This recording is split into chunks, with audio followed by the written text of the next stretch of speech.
statement. I would now like to give the floor to the distinguished representative of the Russian Federation.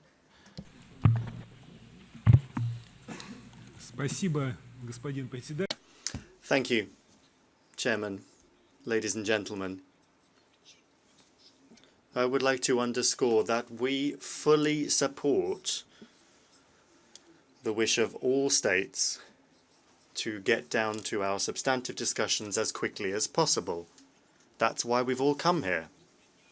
And the desire of states to get out of the deadlock created by the United States as quickly as possible is fully understandable.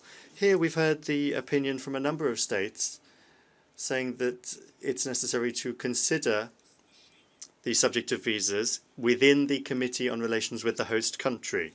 I would just like to note that for decades this subject has been considered in that committee, and the crisis that has been created today is precisely due to the fact that in that committee the United States is not resolving the problems and the issues that directly rely upon them.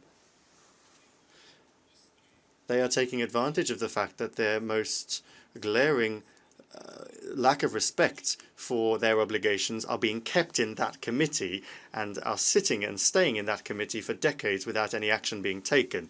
So I would once again like to turn to the UN Secretariat, the Secretary General, and ask them to look again at the way in which extremely serious matters are being considered.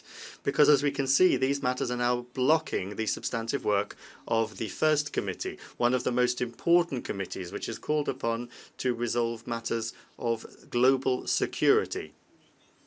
Rather than doing that, we are focusing on organizational matters. So let us not create the illusion that at some point anything is going to be resolved in the Committee on Relations with the host country, because that won't happen.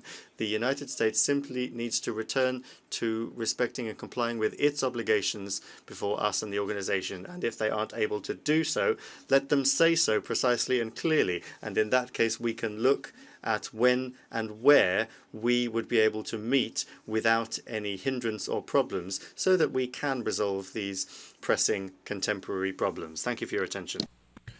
I thank the distinguished representative of the Russian Federation